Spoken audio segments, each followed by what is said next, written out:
Good evening, everyone. I'm Monica Ferguson, Chief Executive and Artistic Director of the Stables and Festival Director of IF Milton Keynes International Festival. I'd like to welcome you to our live talk with the creative team behind the development of a new opera, the Paradis Files, which has taken shape over the last 2 years. As part of its 50th anniversary, the Stables commissioned Graeae Theatre Company to bring and tell the extraordinary story of Maria Theresia von Paradis to life. A highly celebrated composer, pianist and singer, she was a contemporary of Mozart and Salieri, known as the Blind Enchantress.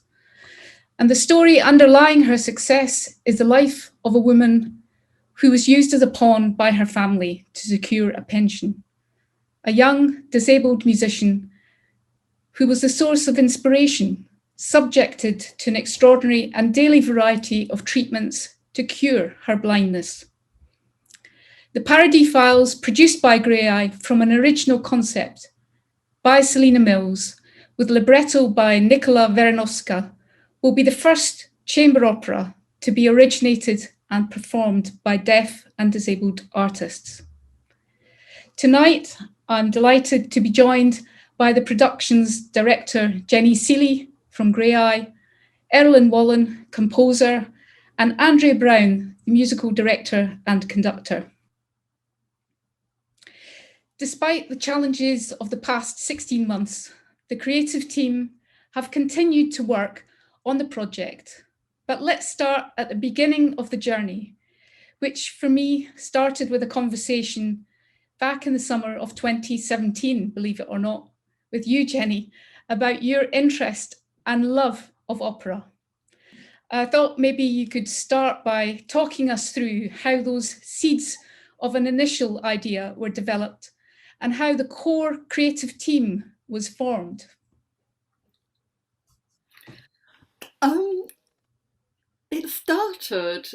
It was just a weird day, a bit like today when trains are being cancelled for lots of different reasons. We have COVID as an excuse now, but back then, for some reason, my whole day of trying to meet up with Monica and Bill G, also part of IF Festival, we just kept missing each other, and then finally we were together. And I just thought it was a chit chat, and then Monica suddenly said, "Jenny, what do you think about opera?" I was like, "Oh, I wasn't expecting that." So suddenly the whole conversation became about opera and wine. I have to say, we did have a glass. And it was so weird because literally just a few months ago, this whirlwind of a character called Selina Mills arrived at Graeae. She's a journalist working for The Spectator, and she was interviewing me about Graeae. And then she said, "Okay, that's good, that's fine. Jenny, I need to tell you about something."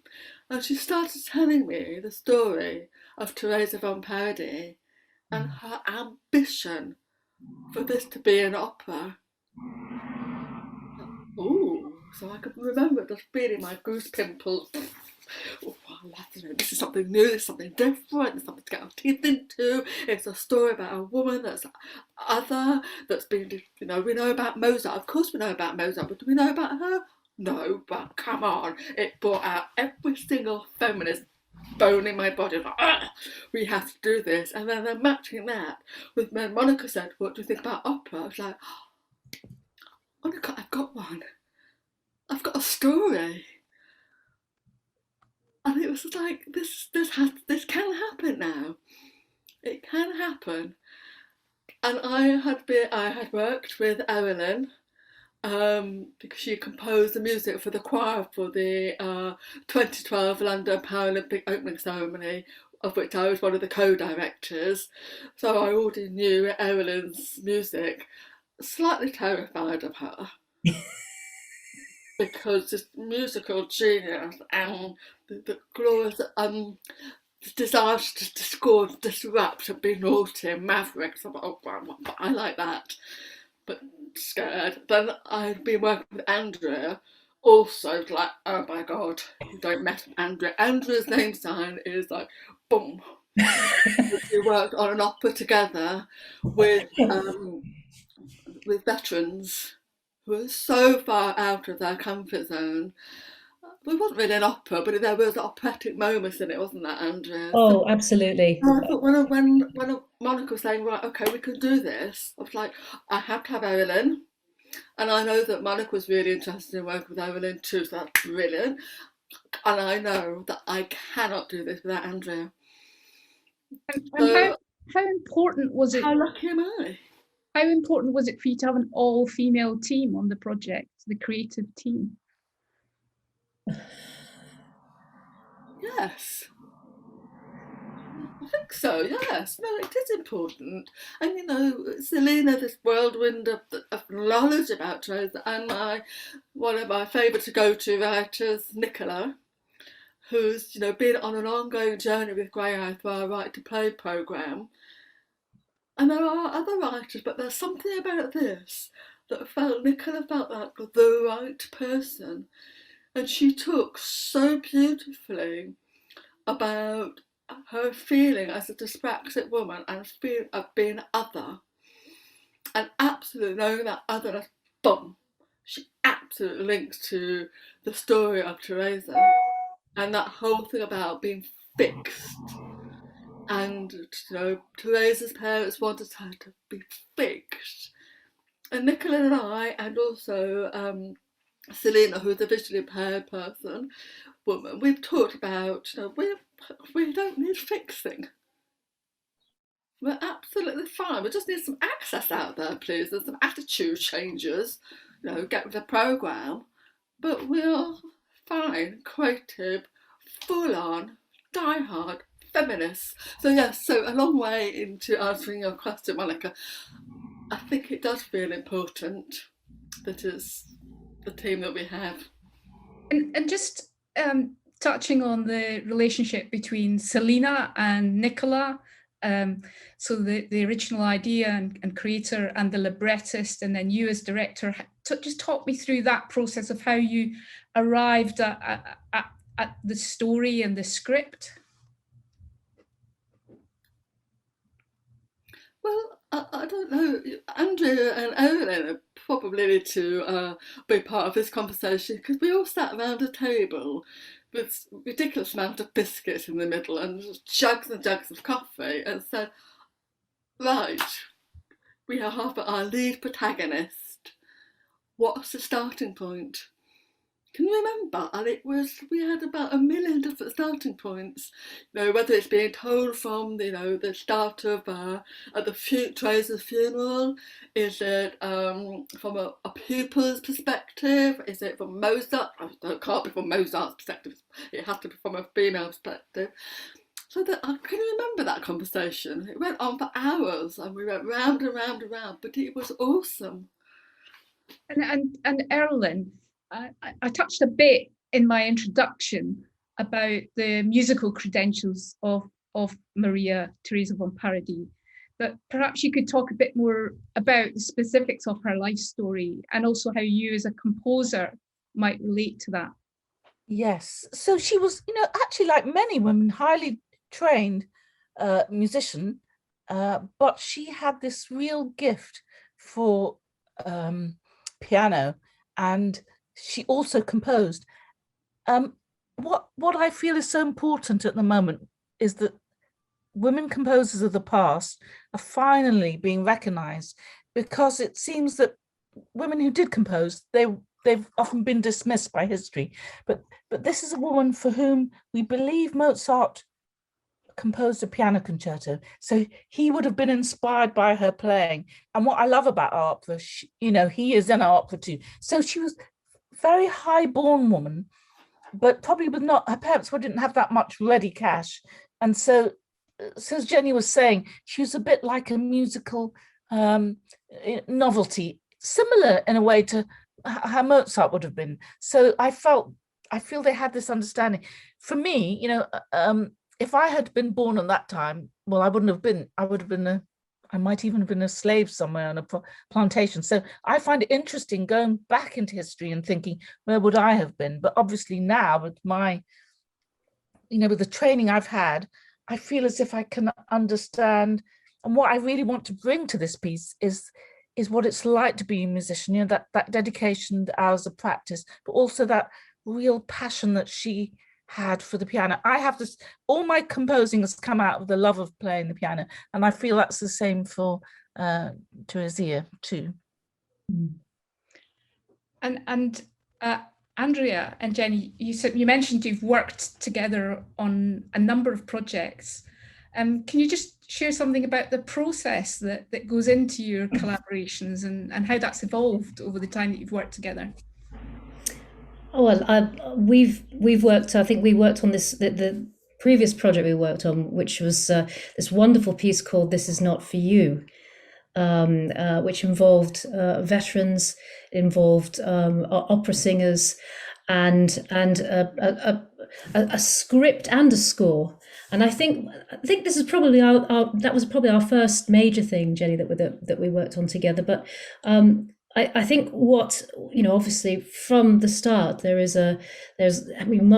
we've got very good communication. There's good trust. There's good and I think what I really admire about Jenny is that she wants to play with the material, and I think that really just develops the trust and the if you like, creativity within the piece.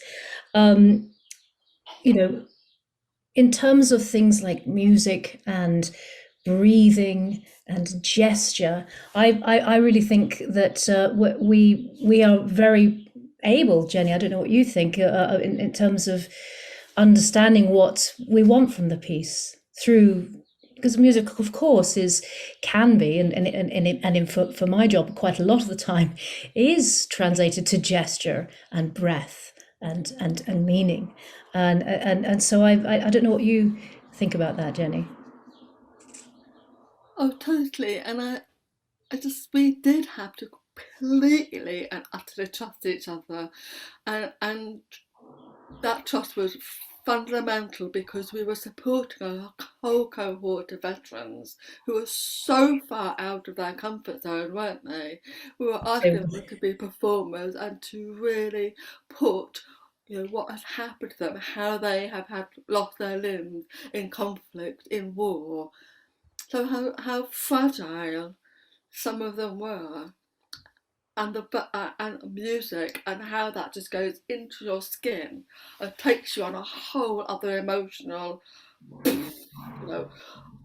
And there was one moment when, we were pushing them physically, and they said, "Hang on a minute, Jenny, we need a break in the afternoon," and that's when Andrew said, "Well, in the afternoon we will sing." And it was the most glorious thing. And they said, at one moment, they said, "What about us?" And Andrew and I didn't know what do you mean? He said, "The audience will be upset at this moment, but what about us?" And I thought, oh my God, because this is so emotionally in their bodies. And there was a beautiful top C moment. I'm a sucker. I can hear the top C, and it really just goes, "Whoa." And there was this moment that, while I was saying, "No, we remember them as they will remember us," and they just go for it. And you could just see them just welling up. It was just extraordinary. And asking them to sign some of this, help them to just keep their composure. And just think about Paradis Files, for Bethan, our singer, as a visually impaired opera singer, her connection with the character, her connection with the music, and taking her on that journey. The three of us together have to really hold her. Let's come back to the casting in a minute. An opera. There's so many millions of emotional elements that are just like, oh, so I love this because Graeae is not just a theatre company, so much more. I think that's what's exciting, and we're naughty. Let's come back to the casting in a minute, Jenny. I just want to introduce Jude and Caroline, who are doing the sign language interpretation for us. They're going to switch over, and we're just going to give them a second to do that, if that's okay. Right. We just touched on the casting there.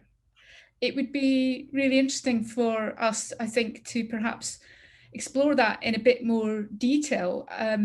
The process of writing, Erlen, I seem to recall you were very keen to know who you were writing for, what the forces were. At what point did that sort of all come together, and how difficult was the process, or challenging was that process, working with deaf and disabled performers, or was it just the same as normal? Was there any difference in the way that you approached the casting, Andrea?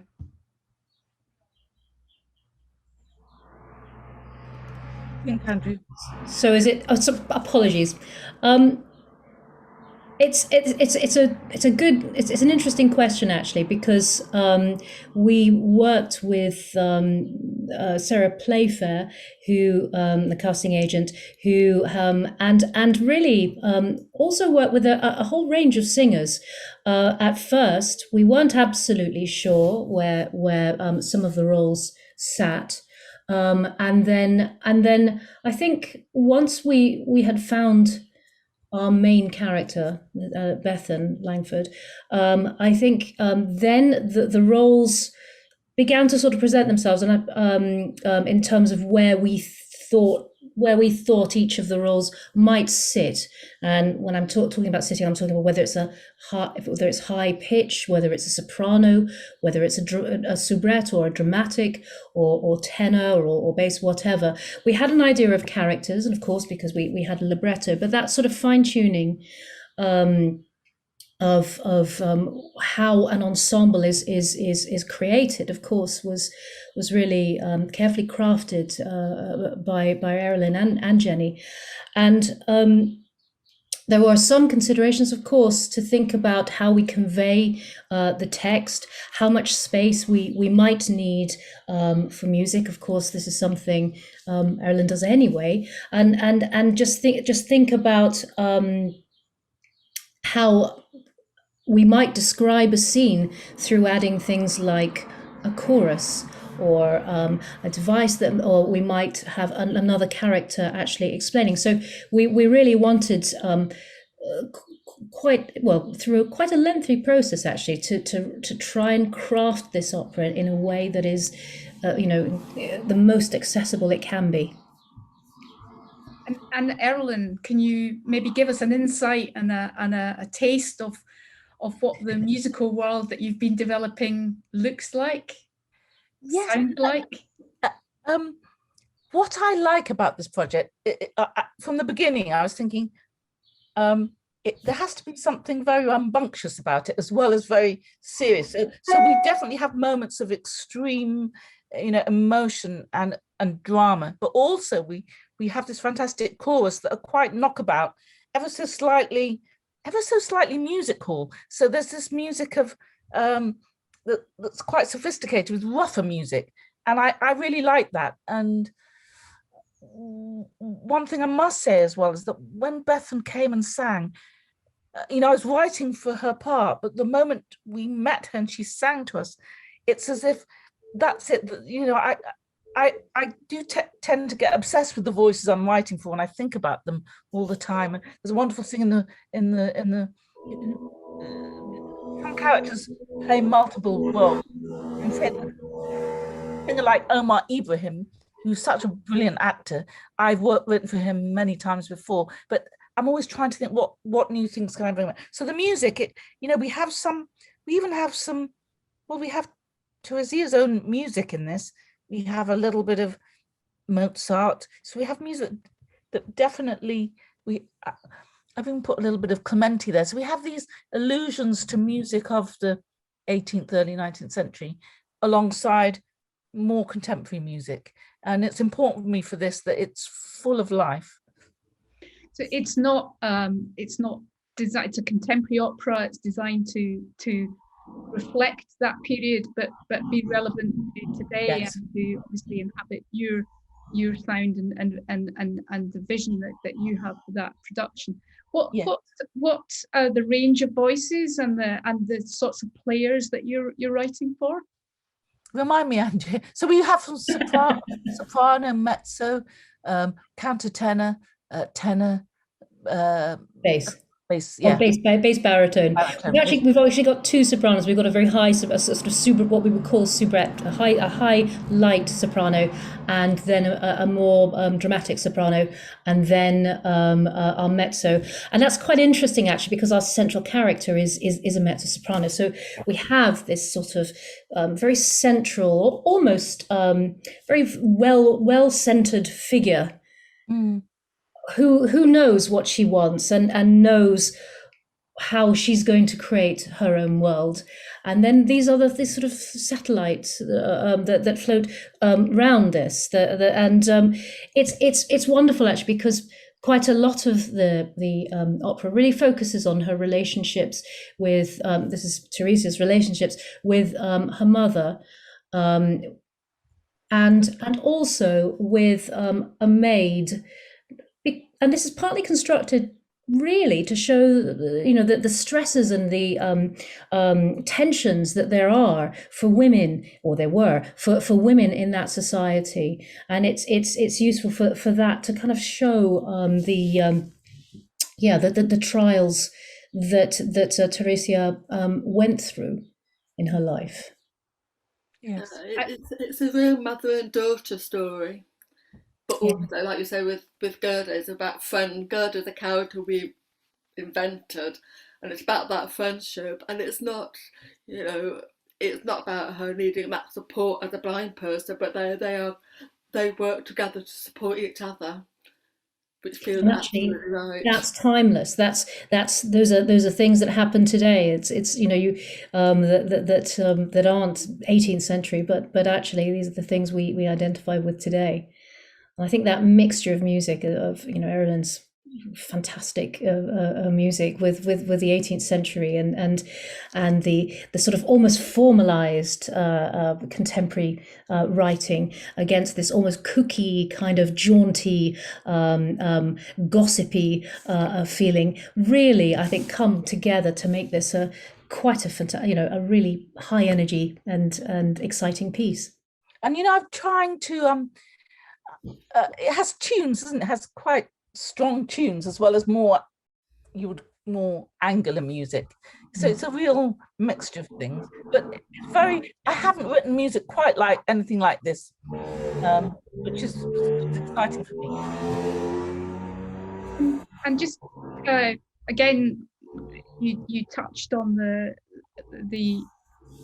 I suppose the language that is being used, and obviously one of the interesting things in working with Jenny and with a theatre company is music has its own language, it has its own terminology, opera has its own terminology. How has that been in terms of, in particular, working with sign language interpreters? I'm really interested in something you talked about, a countertenor there just now. And I know that there's been several discussions about how you convey some of those signs. Can you share some of those new signs and new thinking with us? No, we are on a huge journey, not there yet, about what are the signs for musical terms. And there was a wonderful moment when this opera singer was saying that they were a countertenor. So Jude, who's one of our wonderful interpreters, just went, "Oh, counter tenor." Immediately, that's not right. So Jude and I started to laugh, and this poor Colin, he went, "Oh, and I went, Colin, we're not laughing at you, we're really not. But sorry, in our ignorance, I should have done my research. So it's my bad." So what's a countertenor? So he explains. So because we're naughty and it's me, it's quavers, crotches, minimum, I can't even say it now, minimum, bar. So I That's my favourite don't understand what my filters are doing, but we will, when we go to rehearsal, we will have all the accurate signs. But it was funny. And can I just sort of like go back to some of the language? I do remember one real moment when, through the process of writing this, been working very closely with Nicola and Selena, but trying to make sure that there's enough audio-descriptive narrative within it, and it's hard to do because, and the reason I really needed to be in the words, in the singing, and not necessarily in the singing, but we need to have space for that audio description, is because with music and blind people listening on headsets, the music, they can't hear the audio describers, so we need space. So I was trying to work with Nicola to make sure that we had that space to say, oh, I'm going to put on this rock, I'll play Teresa, I'll do this. So we create that ensemble feeling, but create that space. Never was I expecting Evelyn to write it as music. I thought it would be spoken. And there was that moment when they just started singing it. And I was like, it works. Thank you. I really thought it would be separate, but it's not. And I thought, oh wow, we really are now really, really on that journey together, all three of us. It was wonderful. And there will be, because as we develop the visual narrative of it, we will create space, these spaces. We know that now. And it's wonderful when those moments of all the things we think can happen, but you think, well, maybe they won't be able to happen in the way that I want them to happen, and then suddenly you're challenged creatively. Oh, we can have really beautifully sung audio description that makes sense and that really brings that ensemble idea together. Do you know what I mean, Owen and Andrew? Yes, definitely. And we've moments like that. And we're mindful of it in a different way, and it's trying to how to integrate the technique so that everything seems natural, so it truly is accessible for everyone. What I feel about opera, it's one of those forms that it's a form you understand emotionally more than because when people sing, you often can't, for hearing people, you can't hear what they're saying. But so we're trying to always think about, as you say, the gesture and how to make things clear, but also to keep that emotional journey clear. It's a challenge, but an enjoyable thing that I think is taking us into a new place. And so, just to say, just to talk about, when we talk about the language, the musical language, I think, I think we just need to get on with it. I think often we worry about the terminology or whatever, or this needs to be a certain way. And I think what has been and continues to be really exciting about working with this team is that actually we're kind of doing our own thing here. There doesn't have to be rules. Definitely. And that I think is really exciting. I've been in the situation before where, for example, I've worked maybe with a librettist or director, and they come in with an agenda and they're very scared about that term opera. But to me, opera means something very, very free, involving words, music, movement, spectacle, and it can be anything we want it to be. I'm just going to apologise for the thunder and lightning and chaos that's going on round about me. I don't know if anyone else can hear it, but suddenly the heavens have opened. And I think our interpreters may want to do a switch whilst I try and take cover for a second. Okay.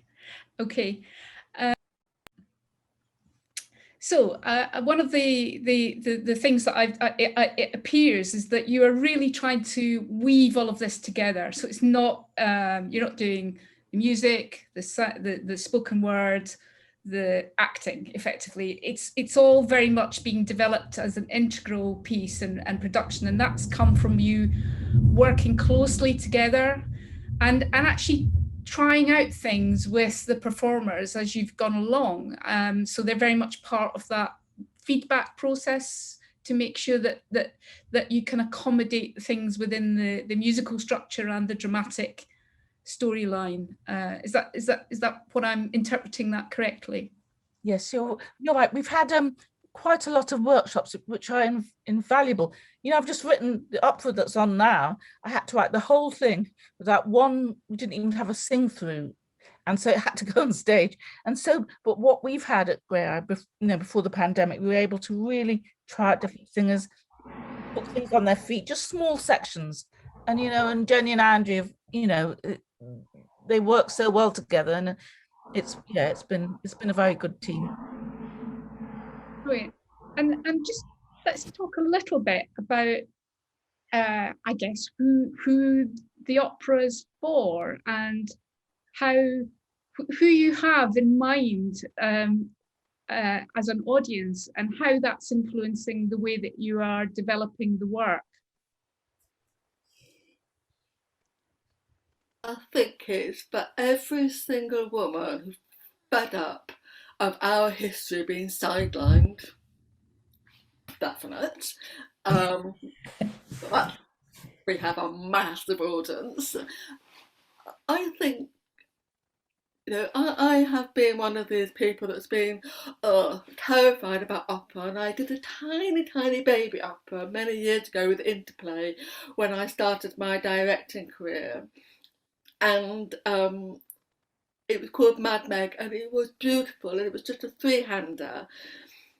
And I learnt so much, and I have been waiting all this time to just get my teeth into something big or something new or something that will really challenge me creatively, emotionally and cerebrally, and this is this. And I'm completely not answering your question, Monica. I think I forgot what it is. It's so like, it's been such a long journey. We are sort of like desperate to start doing it, and it's about how do we. So for the audience, I want deaf people to come, because it will be signed. And what is wonderful when you work with opera singers and you give them the signed language of the words that they are saying.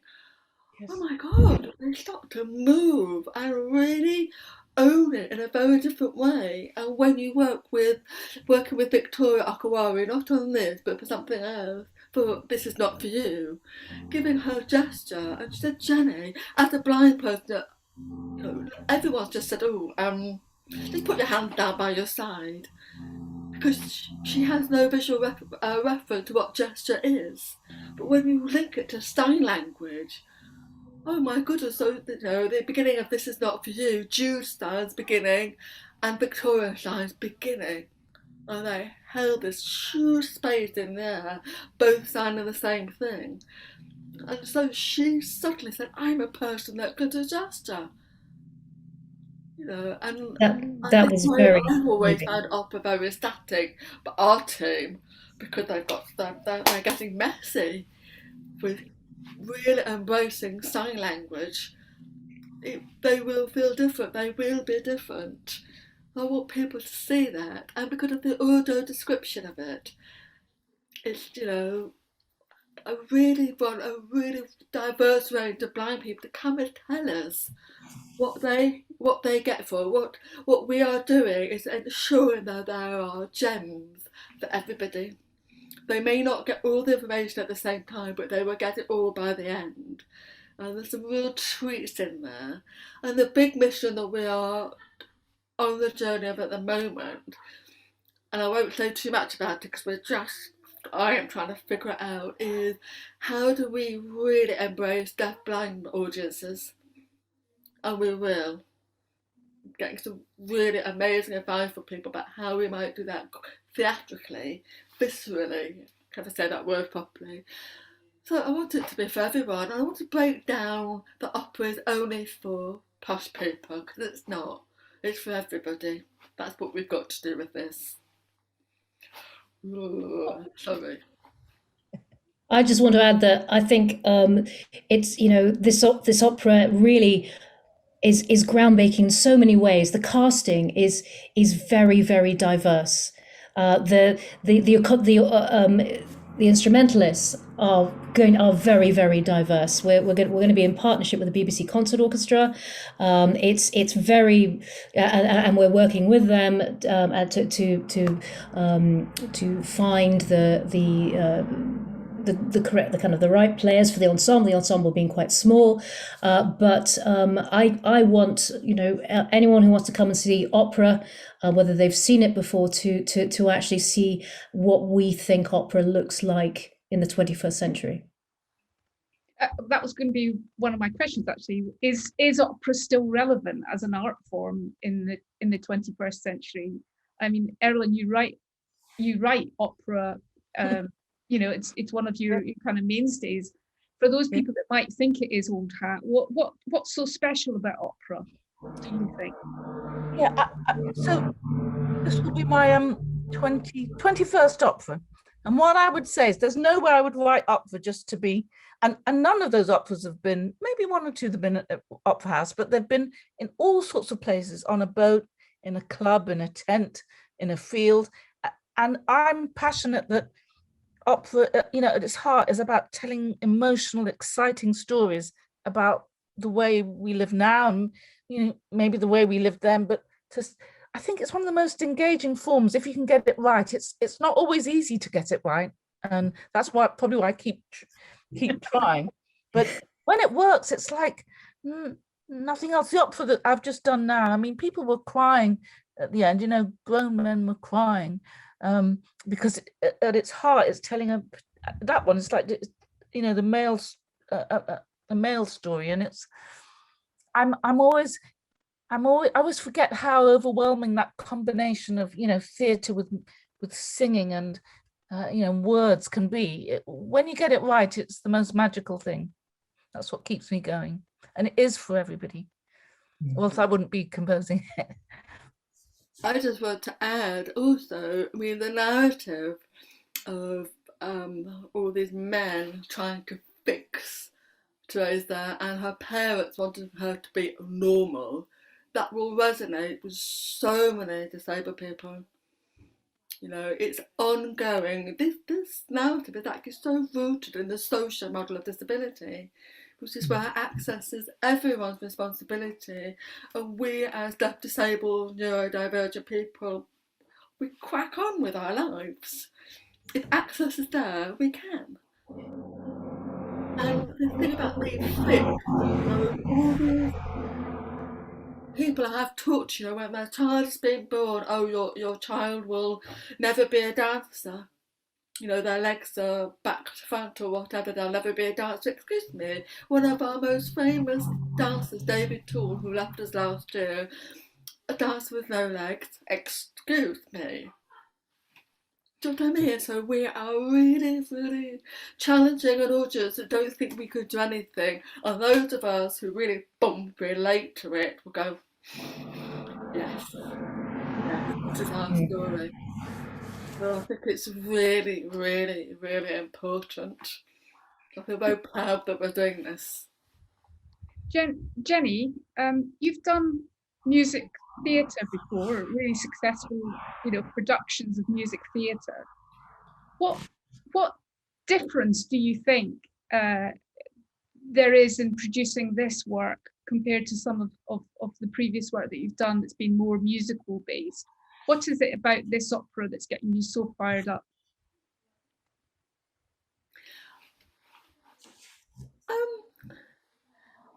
In one way, it's not different. Challenge the director.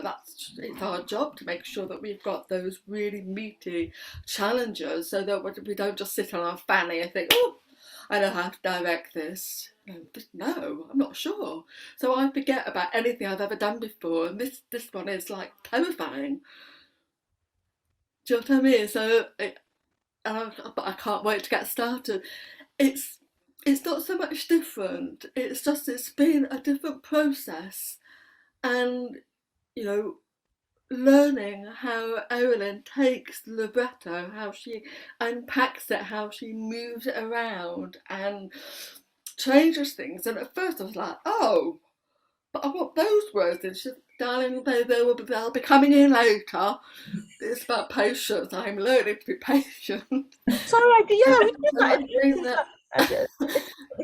And also, that time that I have with both Andrew and Owen, when they sit very, very patiently with me and talk about how to hear the music. And I love that. And I will only ever hear it in my own Jenny way. And I won't hear all of it, but that's fine. Because I have two women here that I trust 100%. And they will always tell me what it is I need to know. And I have to find it. And then when I'm working with the artists, they will become my live musical entities that I will know. And some of my actors say, well, Jen, if you can't hear what I'm saying, how do you know I'm not saying it right? And I will say, because the light's gone from behind your eyes, or your lip pattern's not quite right, or your hands are just signing how you normally sign, not your character. I know when you're not on it, and I will train myself to be the same with those singers. I won't know whether they've hit a bum note, but I will, actually. But obviously they don't do bum notes, do they? Yeah. Do they? Sorry, I'm sorry. Oh, they can. We all can do. We're going to have another switch of interpreters shortly, but just before we do, I'm just going to say to the audience watching from home, we're going to open this up for you to ask some questions of the creative team shortly. So do have a think about that and pop any questions that you might have into the chat, or let us know.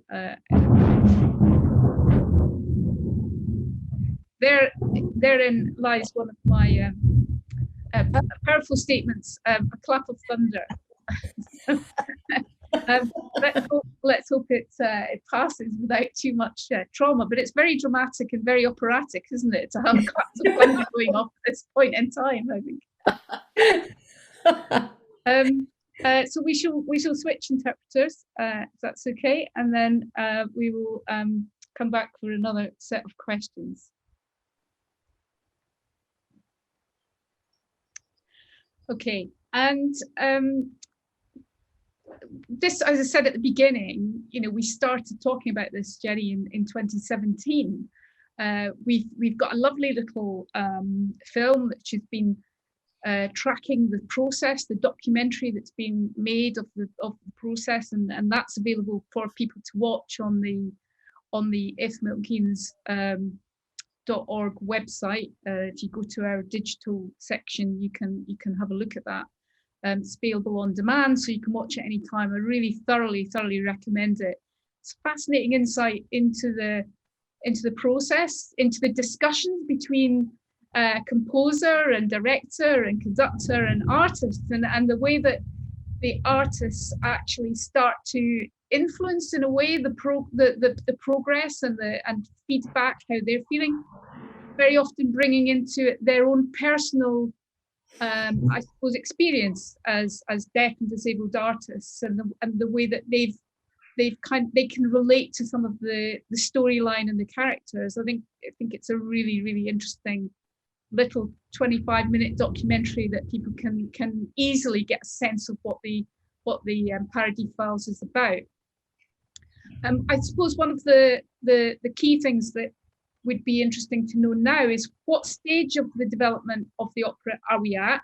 I think one of the things that we've learned as a music venue, which is used to delivering, in this auditorium, which the photograph is off behind me, some 400 gigs every year, with one in, one out, one in, one out, one in, one out, on a touring schedule, is that the process of developing an opera takes a lot longer. But obviously we've been doubly hampered, I suppose, this year, or maybe that's just enabled you to have more creative time, is having the disruption of the pandemic. So I'm interested in knowing how that has affected the development of the work, and where you think the next stages of the development are headed, and how quickly. So I'm not sure who's best placed to do that, but pile in, and if you've got any thoughts on that process.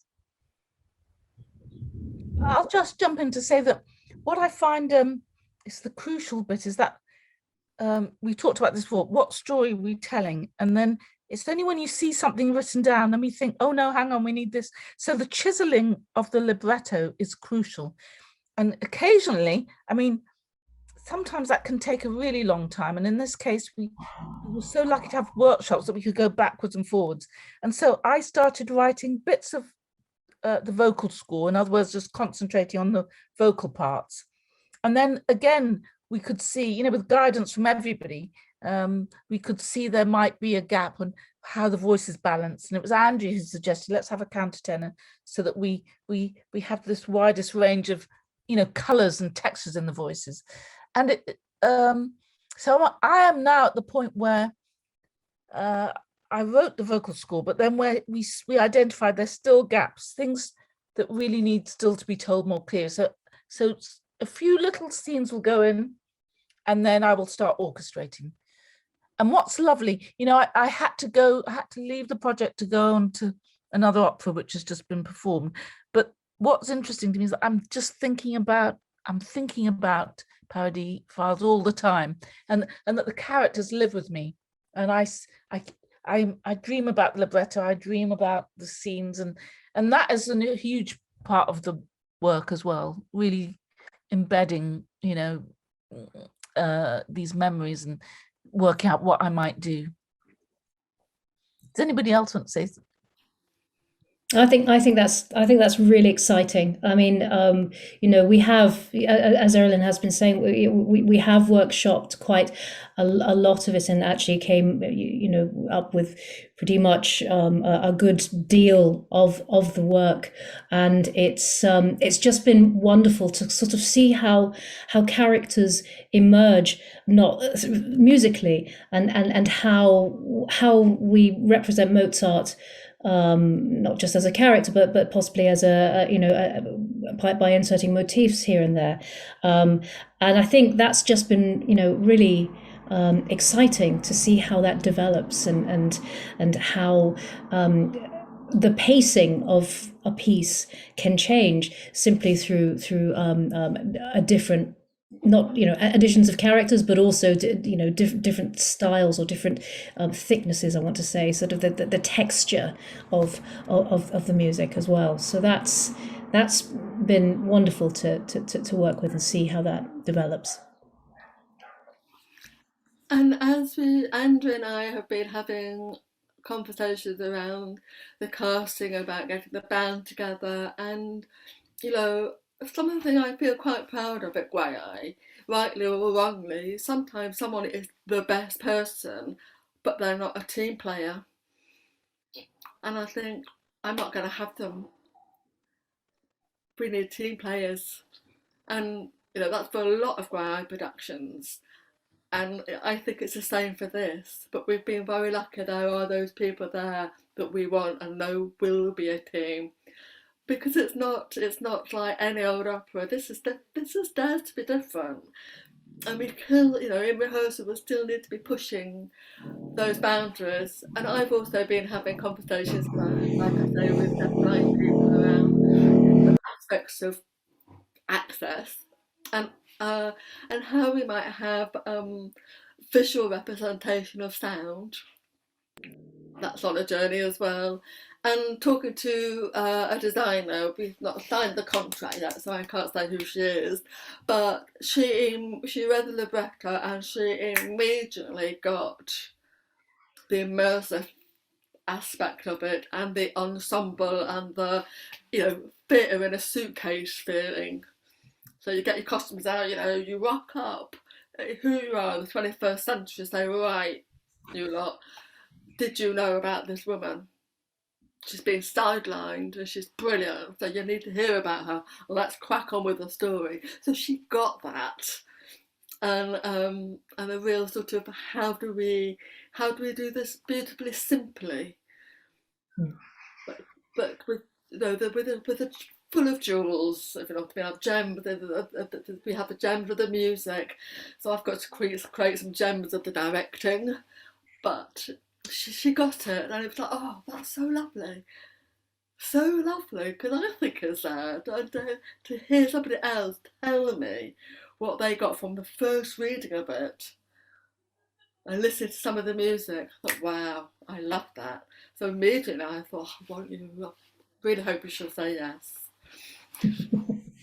So we've got to do it, Monica. And all of this is the tenacity of Monica, Bill, but also our producer Hetty Shand, who couldn't be here tonight.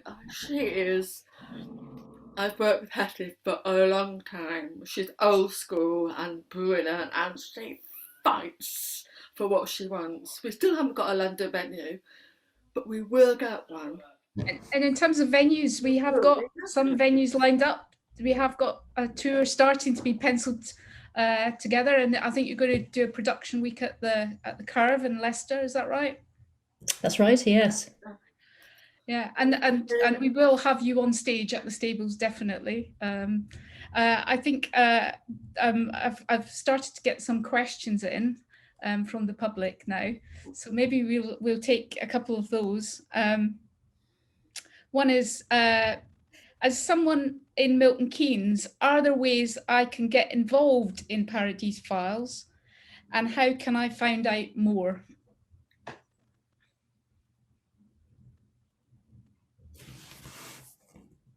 That's a very good question. That's a very good question. I guess there are a number of ways, so first of all, there's a need to spread the word, isn't there, amongst lots of communities. Once we have the dates of the tours settled, we will release those both through the stables and through the festival networks.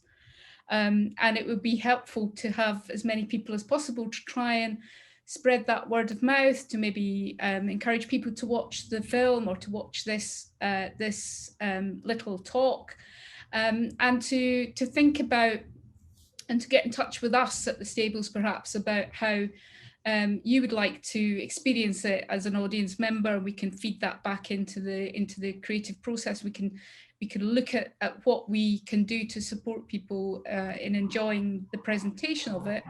But I'm sure you're also, if people are so inclined and they want to support the project, we're also looking for continuing philanthropists and people who might help sponsor or kind of help to get the thing from, I suppose, from page to stage, as it were, that you're going through a process, but actually the next part of that process is really to get the production costs covered, the touring costs covered, all of those things, and supporting that, or finding or pointing us at trusts, foundations, whatever it might be, to help support that work would be a way in which you can also get involved in a very direct way.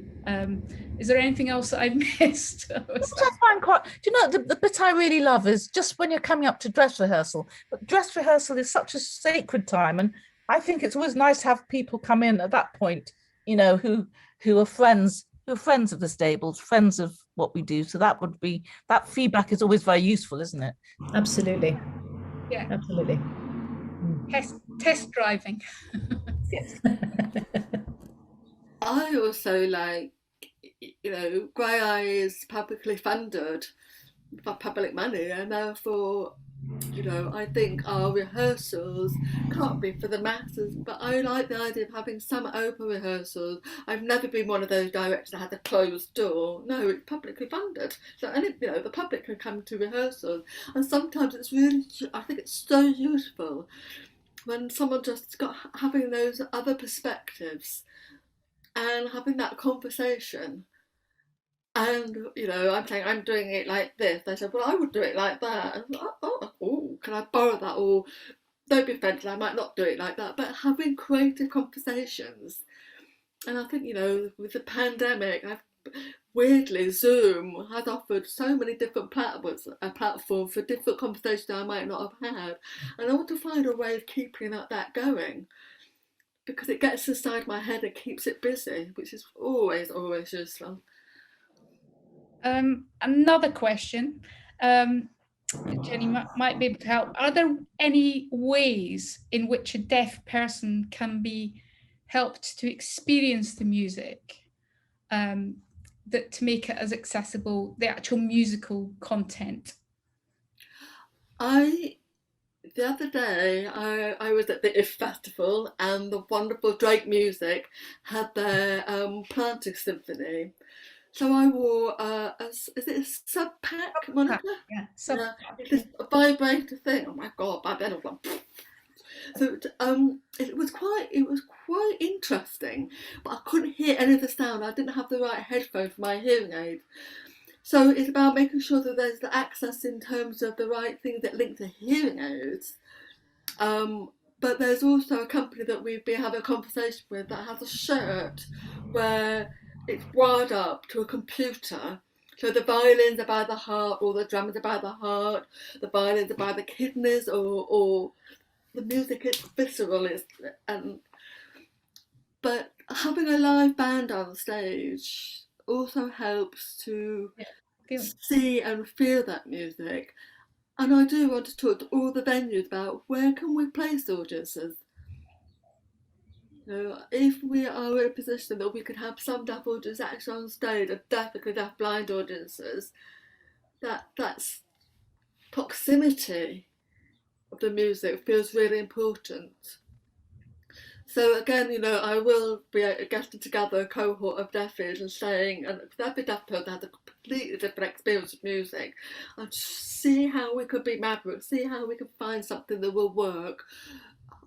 Possibly not for everyone, no, real die-hard, profoundly deaf may just think, what, opera is not for us. And that's fine. But I do want them to just help me think about how could I even get a wee bit close to making it for them. I've got one more question here. During the signing of the register at Meghan and Harry's wedding, Sheku Kani Mason performed the Sicilienne, Paradis' most famous work. Has that been helpful in raising the profile of the composer?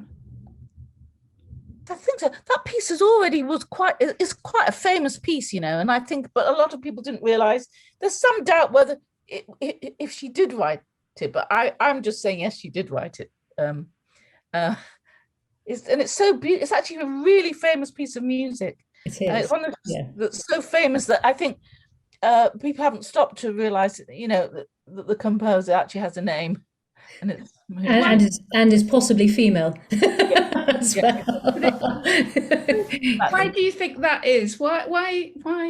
It's an extraordinary thing, isn't it, that Mozart was so impoverished, and yet Paradis was lauded, and she made a lot of money, and yet now everyone knows Mozart, and nobody really talks about von Paradis. So, have you got any theories? Has there been any kind of academic research into that, or how are you dealing with that within the storyline?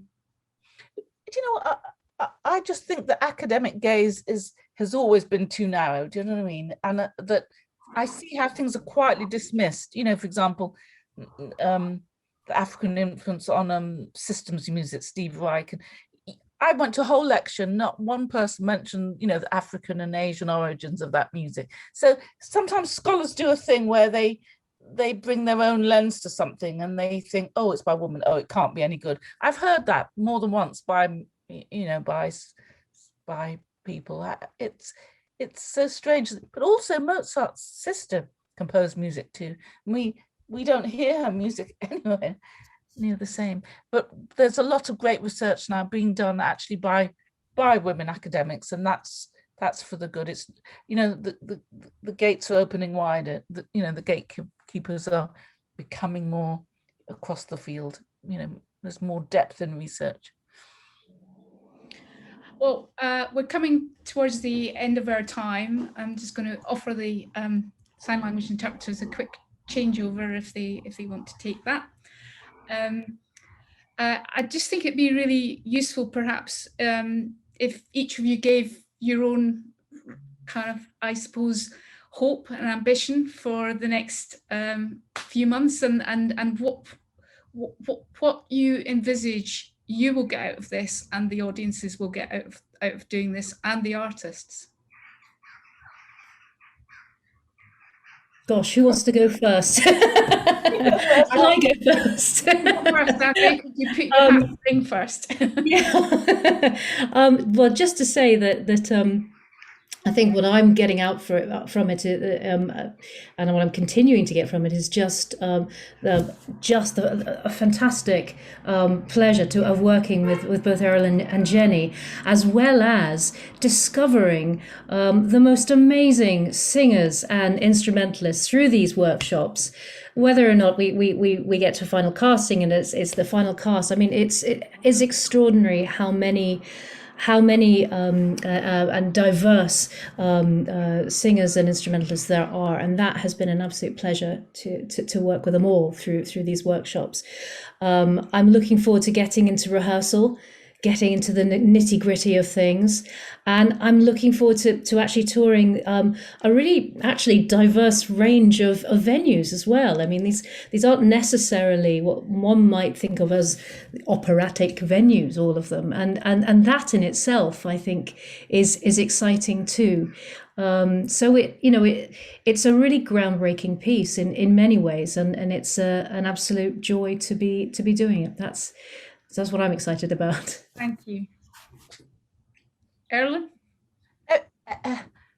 Every opera I write has its own challenges, and I try not to sort of come to it and think, oh yes, I did this in this last one. I just really, really, really want to bring out the characters and the story in a way that everybody will be excited and moved by it. And I've so enjoyed working with this team. And I just feel that more people hear about this opera, the more, like the question before, people actually want to join in. And I want it to be a joining in opera where, it's been created with a great deal of joy and love. And I hope that will transmit to our audiences. Thank you. And last words, Jenny. Oh, I just want people to come and see it and enjoy it and embrace it. And I was going to end with doing the final aria from Bar 26. Owen, shall I sing? Yes. I hope by the end of this I might be an opera singer. I don't think so. I think you might be. I just want to get started. Well, we've been started, but I want to be in the room with those singers, and I want to talk to the audiences after. I want it all, but I want people to take away with it a really cracking good story and amazing emotional music, and for it to stay in their DNA for a very, very long time. That's what I want. Brilliant. Thank you very much. I have to take my hat off to you and thank you really sincerely for the commitment that you've got to this project, and also to thank our sign language interpreters, Jude and Caroline, tonight for joining us. And finally, to thank everyone who's been watching at home. As I said earlier, this film will be available on our festival website and YouTube channel, but you can also watch the documentary of the making of the Paradis Files online, and I would highly, highly recommend it. It's a very lovely thing to watch and gives you a real sense of the project and how it's progressing. And we look forward to seeing it in 3D over the next year or so, hopefully, and seeing the results of your amazing efforts and creativity. So thank you all, and have a good evening. Thank you. Thank you. Thank you, Monica.